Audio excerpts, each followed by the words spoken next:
Hello guys, welcome back to class of learning. You are with Rahul Sharma, your friend and guide, and this class all about poverty. आपने chapter number 3 of our economy section हमने कहा इन चीजों को clear कर लेते हैं. तो यार गरीबी है क्या?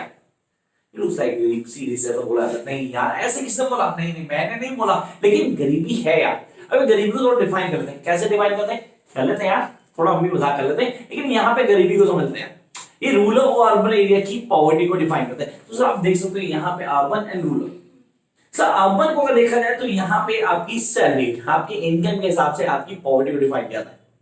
Those are absolute power, those are poor और those are below poverty line define किया गया. सर इसको ज्यादा डिटेल में जानना हो तो प्लीज चेक करते रहो. हर साल एक सेंसस लगाता है जिसमें हमें बताया था कि एज और इनकम के हिसाब से पॉवर्टी को डिफाइन किया जाता है. तो हमने कहा सर अर्बन और रूरल से कैलोरीज में डिफाइन कर सकते हैं. कितनी कैलोरीज आदमी को मिलनी चाहिए तो पॉवर्टी लाइन के ऊपर आता है, नीचे आता है. अब नॉर्मली अगर समझा जाए तो पॉवर्टी को क्लियर करेंगे, हमें इन बेसिक पॉइंट्स को समझना चाहिए. सर जो इन कैटेगरीज में आते हैं उनको हम वो कह सकते हैं such as the landless labor, those don't have their own land, then agriculture, लेकिन उनके पास जमीन नहीं है अपनी. जमीन नहीं है तो सर कहीं ना कहीं वो पॉवर्टी में आ जाते हैं, मतलब पॉवर्टी सेक्शन में आ गए. पहला landless labour. Secondly unemployment. Sir काम नहीं तो पैसा नहीं होगा, पैसा नहीं हो तो डेफिनेटली आप गरीब हो जाएंगे. स्टेप बाय स्टेप समझना आपने. पहले जमीन नहीं है हमारे पास, जमीन नहीं तो हमें कहीं और काम करना पड़ेगा और जो रेट वो देगा वो लेने पड़ेंगे. Then unemployment. We have unemployment. We don't have the work to do. यार समझ रहे हो आप लोग, मतलब एक के बाद एक स्टेप जुड़ रहे हैं. Then size of families.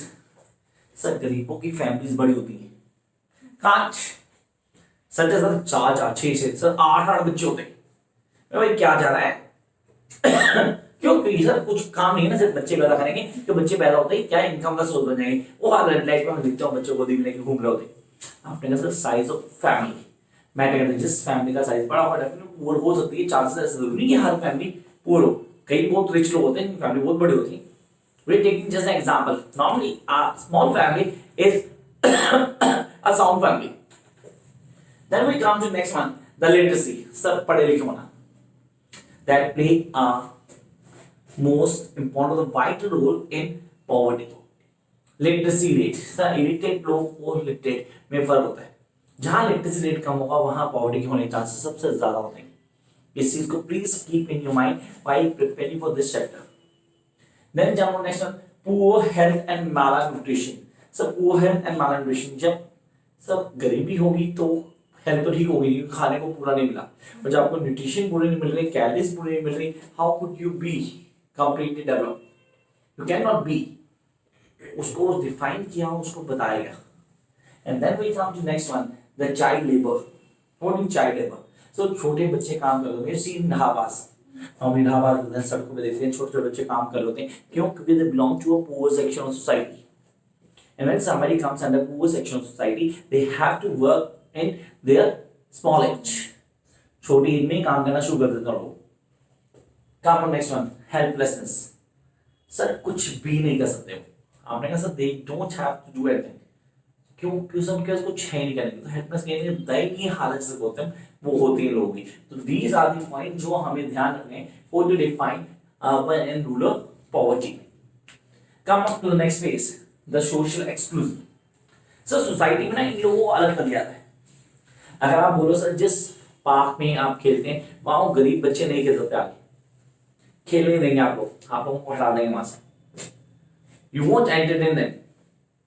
Sir मैं झूठ नहीं बोल रहा, ये फैक्ट है जिस सोसाइटी में आप फील करते हैं. सोशल एक्सक्लूजन है. इनको सोसाइटी में पार्ट नहीं दिया था.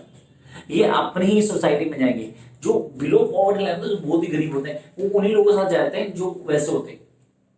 वो आप लोगों के साथ आके नहीं मिल सकते क्यों? सोसाइटी अलाउ ही नहीं करती. Everybody in the society, we have the poor, we have the middle class, low middle class, upper middle class and the rich. Sir हर सोसाइटी अपनी सोसाइटी में रहती है. हर सोसाइटी लोग अपनी सोसाइटी में अपना बैठना पसंद करते हैं. तो यहाँ आता है सोशल एक्सक्लूजन. ये कॉन्सेप्ट क्लियर आता है, मतलब हर आदमी अपने स्टेटस को के हिसाब से अपने आप को शिफ्ट करता है. Is that okay? Come on next point, that is vulnerability. So what is vulnerability? मतलब आपके पास चीजें हैं ही नहीं. You don't have that things. And when you don't have that things or access to resources, you cannot deny the facts कि चीजें कैसे करेंगे. कैसे लेके आएंगे, इनमें बदलाव कैसे लाएंगे हम। इसका मतलब वल्नरेबिलिटी, मतलब हालात बहुत ही खराब है, सर दयनीय हालत को वल्नरेबिलिटी कहते हैं। हम वो तो कोई आदमी से हम दया कर सकते हैं, सर बहुत बुरे हालात है। मतलब पॉवर्टी क्या डिफाइन करती है, जब एक आदमी किन्हीं बेसिक चीजों को ही पूरा नहीं कर पा रहा होता, उस कॉन्सेप्ट को हम बोलते हैं वल्नरेबिलिटी।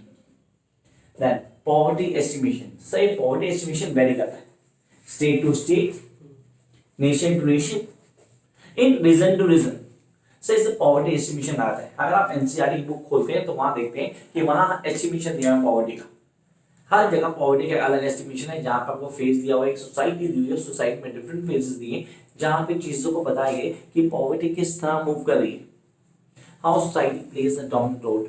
तो ये हमें क्लियर करना है जो यहाँ पर जरूरी है। Now we come to the other point, and that is the interstate disparities.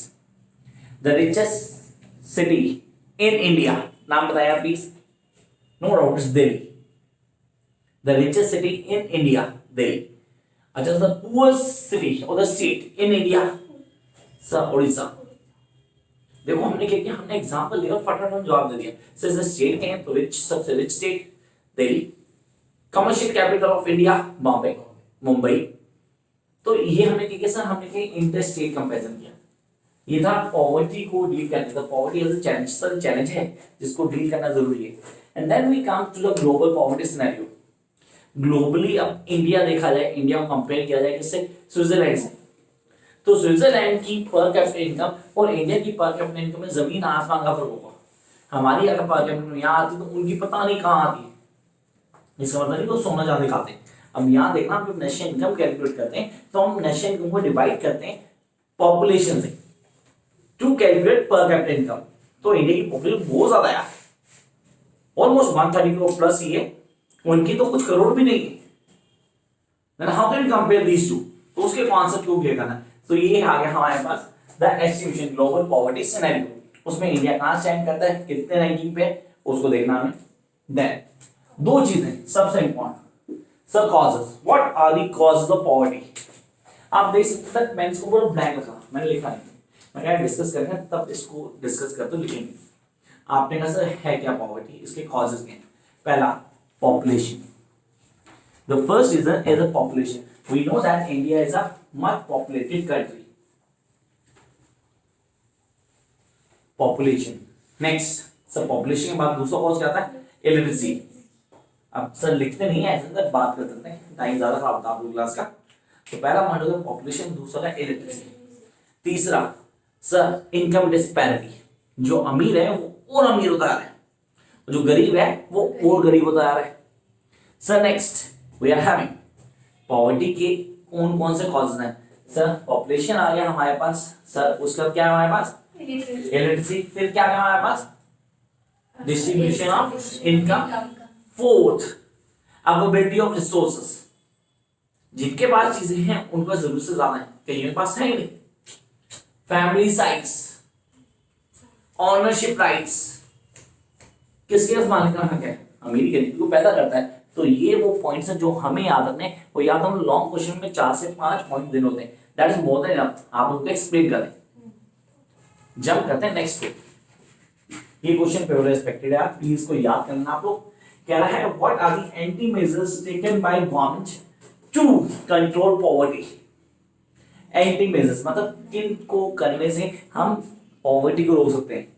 पहला Mahatma Gandhi national rural employment guarantee, इसे मनरेगा के नाम से जानते हैं हम लोग, मनरेगा के नाम से पॉपुलरली जाना जाता है इंडिया में। तो आप बोला Mahatma Gandhi national rural employment guarantee programme.